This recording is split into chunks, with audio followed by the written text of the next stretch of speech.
told her not to touch it. Children touch. I know. I shouldn't have yelled at her. But adults yell. You know, it may sound silly to you, boys, but that C-cent means an awful lot to me. You know, when I was a little girl, all those years of playing pretend with my grandmother. You still have the memories. Oh, that's true. Memories don't go away just because the C-set is broken. And that's a fact. Memories can't be broke. Almost good as new, except for the cracks. Oh, I don't mind the cracks. I'll always remember today because of these cracks. Oh, thank you, Billy. Oh, you're welcome. Oh, but Stacy hates me. Stacy doesn't hate you. She's just mad at you. Where's my leaf? I have to get my leaf and get out of here. Your leaf? One Billy gave me. Where is it? I think I threw it out. You threw it out? It was an accident. I gave you that leaf. It was special. We'll go find you another one. A good one. What's the big deal anyway? It's just a leaf. I'm sure your friends are, and I have no friends. No friends? That sounds wonderful. Have a cucumber sandwich. No thanks. What's so wonderful about not having friends? Well, think of all the problems it saves you. No one to hurt your feelings. No important gift you'd be heartbroken to lose. If Becky was a friend, she wouldn't have thrown on my leaf. Oh, yes. Friends never accidentally throw things out or break things. That was different. What was different? This is Crackpot. Oh, I thought you were talking about Henry, the big green engine. Henry? What is Henry? Haven't I told you the story about Henry and his farm? No. Well then, let me tell you about it right now. Henry the Green Engine has lived on the island of Sodor for many years. He wouldn't want to be anywhere else. He likes every part of it, from the fields filled with flowers to the white sandy beaches. But there is one place that Henry always enjoyed visiting more than any other. His driver knew this, too. "Come on, Henry," he would sometimes say. "We've made good time today. We'll stop for a while by the forest." Henry loved it here. The forest is full of broad oaks and tall pines.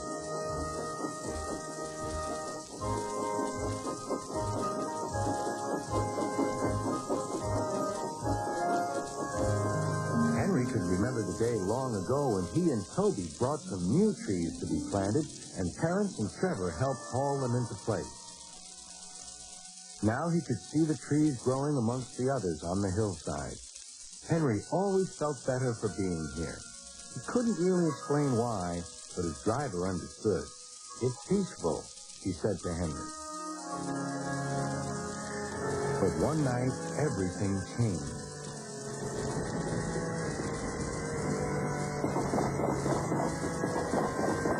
The engines were resting in the shed. "Listen," said Thomas. "Can you hear a strange whistling sound?" "It's the wind blowing outside our shed," replied Toby. "But I've never heard it like this before."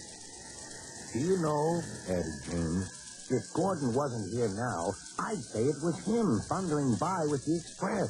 All the engines laughed, except Henry.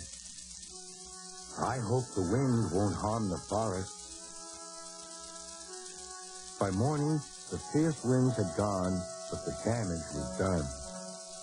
Henry's driver came to see him in the yard. "Trees have fallen on the line," he said. "We must help clear the track." Donald set off with the breakdown trains, and Henry followed. Trees lay everywhere. The hillside now looked so bare. Henry felt sad. "What will happen to all the animals who live here?" he thought.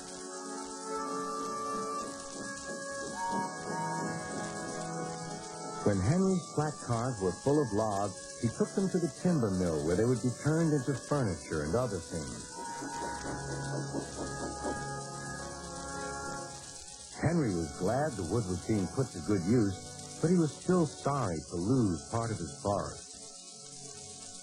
Oh, dear, sighed Toby to Thomas. I wish there was something we could do to make things better again. Yes, indeed, replied Thomas. But what?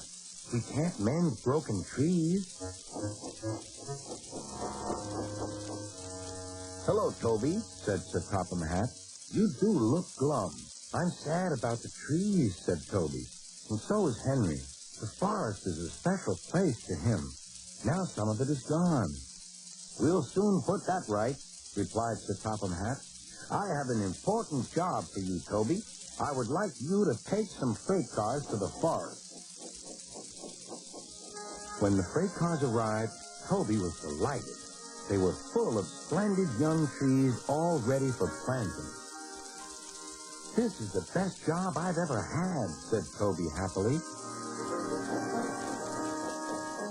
When Henry returned, he was most surprised. There were Terence and Trevor busily helping the workmen clear the torn stumps and branches. Look, Henry, called Terence, we're beginning again. The hillside will look better than ever before. You will see. Now, whenever Henry stops by the forest, he can see the new trees growing strong and tall. Sometimes everywhere is very quiet, and at other times Henry can hear leaves rustling or a bird's wing brushing the air. Often he can hear the distant sound of children laughing, and always he is happy here. I'm glad the forest has grown back. Forests do that. Leaves do too. But friendships, they can't grow back once they're broken. That's why we always have to take care of them. Tree sets don't grow at all. But thank goodness for glue. But it's still cracked. I'm sorry.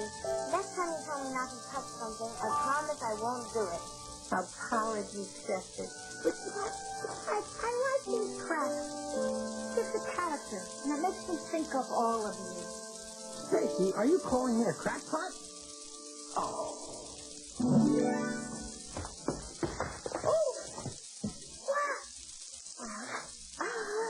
I couldn't decide which I liked best. Think we brought you something, too.